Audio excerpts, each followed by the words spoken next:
식품 알레르기는 굉장히 관심이 요즘 많으신 주제들이고, 알레르기 질환에 대한 저희가 설명드리는 내용 중에서 알레르기 행진이라는 게 있습니다. 이게 뭐냐면 식품 알레르기, 아토피성 피부염, 천식, 알레르기성 비염 이런 병들이 전부 다 떨어져 있는 게 아니고 알레르기라는 큰 질환에 묶여 있어서 아이가 처음 태어났을 때, 아기일 때는 주로 처음에 먼저 생기는 증상이 식품 알레르기와 아토피성 피부염, 그리고 학교를 가기 전에 학령 전기에서는 천식이, 그리고 마지막에 아이가 커서 청소년 시기에서는 알레르기성 비염이 발생하게 됩니다. 그래서 큰 이제 흐름의 하나라고 보시면 되는데, 그래서 식품 알레르기가 생기기 시작하는 시기, 아주 어릴 때죠.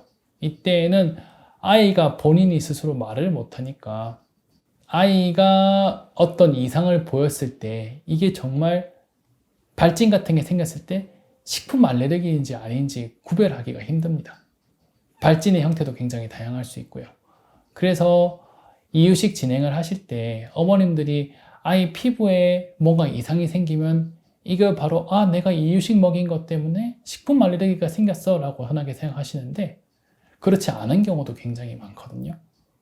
근데 이 경우에는 뭐가 문제냐면, 그렇게 식품 알레르기를 우려하셔서 음식을 자꾸 피하시다 보면 아이들이 골고루 먹고 쑥쑥 커야 되는 시기에 영양 섭취에 문제가 생깁니다. 대표적으로 이제 식품 알레르기가 신생아 시기에 생기는 게 계란과 밀가루, 우유들인데, 이런 식품들은 아이 시기에서 단백질 공급에 아주 중요한 물질들이기 때문에 그런 음식을 다 피해버리시면 아이의 영양이 굉장히 편중되는 거죠. 그리고 꼭 영양학적인 측면뿐만이 아니고 당연히 아이가 음식을 먹는 즐거움과 기쁨을 느끼면서 건강한 식습관을 형성해야 되는 시기인데 그런 부분에서도 문제가 생길 거고요. 그래서 어떤 이유식 진행에서 문제가 생겼다고 판단이 되실 때 자의적으로 그걸 식품 알레르기로 판단을 하셔가지고 음식을 끊으시는 것보다는 아이의 증상을 면밀히 사진 등으로 기록하셔서 전문의의 상담을 통해서 식품 알레르기 여부를 확실히 결정한 다음에 식품 조절로 이어지시는 편이 좋습니다. 신생아 시기, 그러니까 3개월, 생후 3개월, 100일 이하의 아이들이 열이 났을 때는 무조건 응급질환입니다. 왜냐하면 아이가 열 나는 원인을 저희가 밖에서는 판단할 수가 없거든요.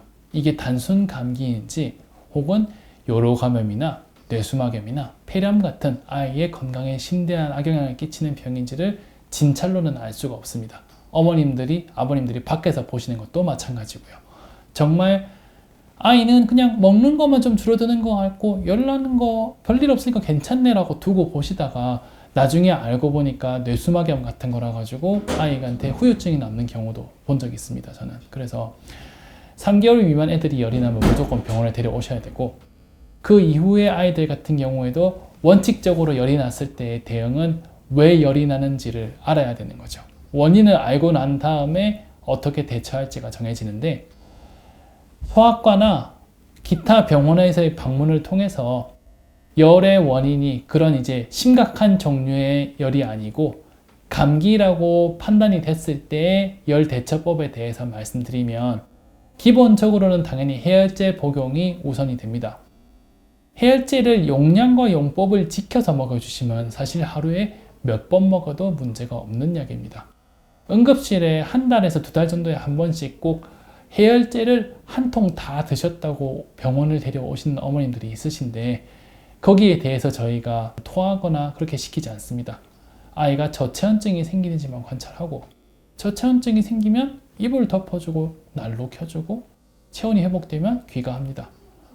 열이 났을 때, 그리고 그 열의 원인이 우리가 모두 확인되어서 아이의 상태에 대해서 걱정이 없다면 아이를 편하게 하기 위해서 해열제를 먹이시는 것에 대해서 스트레스를 느끼실 필요는 전혀 없습니다.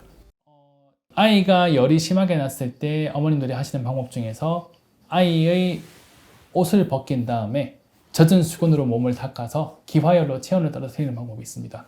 테피드 마사지라고 하는 방법인데요.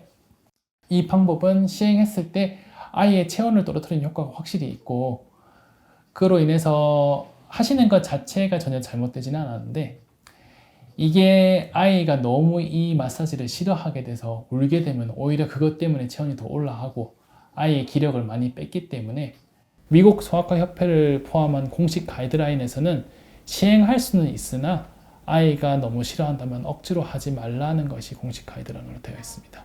그걸 참고하셔서 진행하시면 될 것 같습니다. 만성기침은 저희가 우선 정의로 얘기하면 성인의 경우에서는 8주, 그러니까 2달 이상 반복되는 기침을 얘기하고 소아는 기준이 달라서 4주 이상 반복되면 만성기침이라고 정의합니다.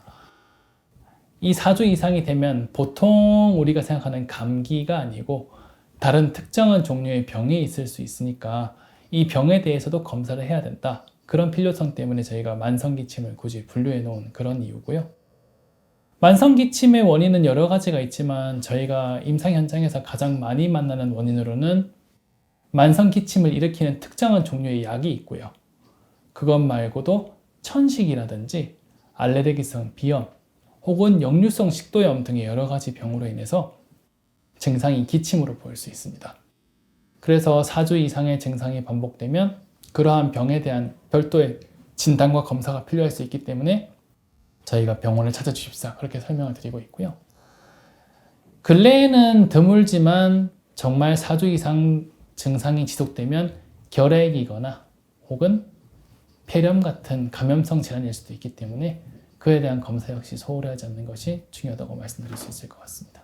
아이 성장에서 저해 요인 중에서 아주 중요한 것 중 하나인 성조숙증을 막기 위해서 아이가 키 이외에도 머리에서 냄새가 난다든지 아니면 가슴이 나온다든지 남아이 같은 경우는 목소리가 굵어지고 고환 용량이 커지는 등의 사춘기 변화를 만약에 일찍 보인다 그러면 그걸 잡아내는 게 중요한데 그런 목적에서도 정기적인 성장 상태 확인이 굉장히 중요하다고 말씀드릴 수 있을 것 같습니다. 성조숙증 치료 같은 경우는 원래 질병의 정의 자체가 여자아이는 만 8세, 남자아이는 만 9세 전에 2차 성징, 사춘기 변화를 보이면 저희가 성조숙증으로 진단하게 되는 거라서 또래 친구들보다 크네? 라고 생각했는데 실제로는 성조숙증이 진행되고 있는 경우가 종종 있어서 어머님들이 생각하시는 중학교부터 치료받으면 되겠지 라고 생각해서 오시면 이미 그때는 성장이 끝나 있는 경우가 많죠. 그래서